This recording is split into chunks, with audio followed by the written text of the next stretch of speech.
안녕하십니까. 예산의 변경 업무를 담당하고 있는 예산정보과 서용교 주무관입니다. 이번 시간은 예산의 변경에 대해서 알아보겠습니다. 예산의 변경에는 크게 예산의 이용, 전용, 세목 변경, 이체가 있습니다.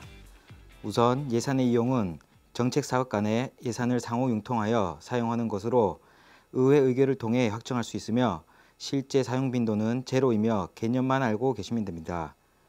다음으로 예산의 전용에 대해서 말씀드리겠습니다. 전용은 정책사업 내 단위 사업 간의 목, 동일 단위 사업 내 세부 사업 간의 목, 동일 세부 사업 내 목 간의 예산을 변경하여 사용하는 것으로 예산의 목적 외 사용 금지 원칙에 대한 예외 사항으로 제한적 운영이 원칙이며 전용 요구 전에는 부서 예산 담당자 및 본청 예산부서와 반드시 사전에 검토하여야 합니다. 예산부서에서 심사 후 전용이 확정되면 추후 분기별로 전용 내역을 지방의회에 제출하게 되므로 사유의 타당성에 중점을 둔 검토가 필요합니다. 참고해야 될 사항으로는 예산에 계상되지 아니한 사업을 추진하는 경우나 지방의회가 의결한 취지와 다르게 사업 예산을 집행하는 경우 등은 전용에 있어 제한되며 인건비, 시설비 및 부대비, 사항금은 다른 목으로 전용할 수 없고 다른 목에서 업무추진비 230으로 전용받을 수 없으니 참고하시기 바랍니다. 또한 예를 들어 학교 목적 사업비로 편성해야 될 예산을 620 목이 아닌 210 목인 운영비 등으로 잘못 편성하였거나 예산 추계를 잘못하여 부족한 예산을 메꾸기 위한 전용은 제한되오니 예산 편성 시 각별히 유의하시고 혹여나 잘못된 예산 편성을 했을 경우는 추경을 통해 재편성하시기 바랍니다.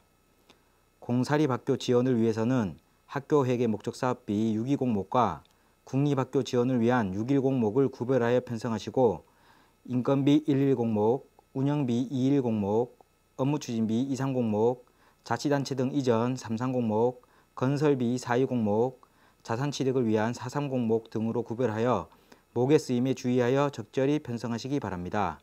다음으로는 예산의 세목 변경에 대해 말씀드리겠습니다. 세목 변경은 동일 세부 사업 내 동일 세목 간 예산을 상호 융통하여 사용하는 것을 말합니다.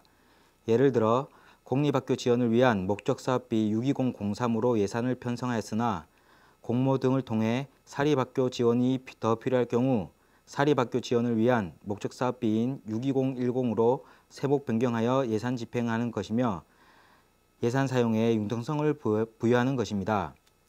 절차로는 사업 담당자가 세목 변경 사용 계획서를 작성하여 부서 내 예산 담당자에게 제출하면 예산 담당자는 내부 결제를 통해 부서 내 위임 정결 규정에 의거한 정결자의 결제에 따라 세목 변경을 사용할 수 있습니다. 다만 재변경 사용은 불가하니 주의하시기 바랍니다. 다음으로는 예산의 이체에 대해서 말씀드리겠습니다.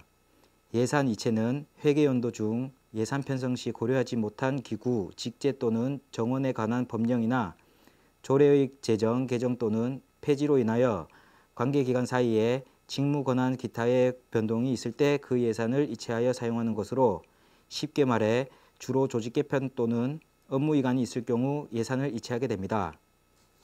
예산 이체는 전반적으로 업무 이관 시 중간 절차로 예산 이체를 하게 됩니다.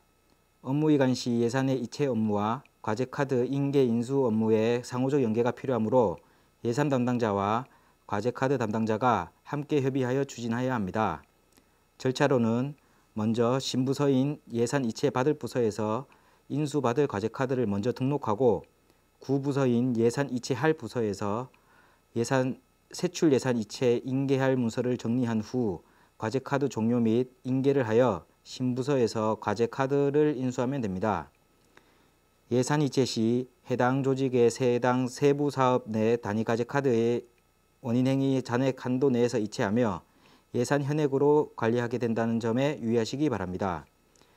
예산 현액으로 관리한다는 것은 예를 들어 구부서에서 편성된 예산을 100으로 볼 때 신부서로 100을 이체했을 경우 구부서에서 예산액은 100, 예산 현액은 0이 되고 신부서에서는 예산 편성액은 0, 예산 현액은 100이 되게 됩니다. 이에 예산액과 예산 현액을 구분하여 이해하셔야 됩니다.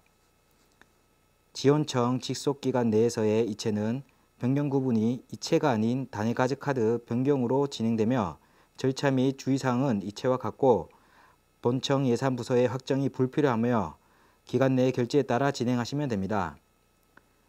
예산 이체 전 주의사항에 대해 말씀드리겠습니다. 예를 들어 3월인 1분기에 이체를 하게 될 경우 2, 3, 4분기에 배정된 예산은 1분기로 일괄 배정 계획 변경을 하여야 하며 학교 교부 계획이 세워진 경우 집행되지 않은 교부 계획 금액은 영원 처리로 교부 계획 변경하여 신조직에서 다시 교부 계획 수립하여 교부하시면 됩니다. 구부서에서 학교에게 전출금을 교부 계획만 수립하여 교부하지 않고 이체를 하게 되면 학교에서는 예산이 이중으로 조회되므로 교부 계획 금액을 영원으로 교부 계획 변경하여야 합니다. 또한 일상경비 및 재배정한 예산 중 이체 전 집행이 불가능한 예산의 경우 일상경비 및 재배정 예산을 반납하여야 하며 원인행위까지 하였더라도 미집행된 예산은 지출을 완료하거나 원인행위 취소 또는 감조정한 후 이체하여야 합니다. 마지막으로 이체 확정 후에 신조직에서는 예산 감액 요구가 불가능하게 되는데 이는 구조직에서 예산 편성하여 예산 편성액은 구조직에 있고 예산 현액이 신조직으로 이체되었기 때문입니다. 따라서 감축형 예정인 예산은 이체 대상에서 제외하거나 구부서로 재이체하여 감액할 수 있게 되오니 이체 전 감액될 예산을 감안하여 이체액 산출에 주의하시기 바랍니다. 이상으로 예산의 변경에 대해 설명을 마치겠습니다.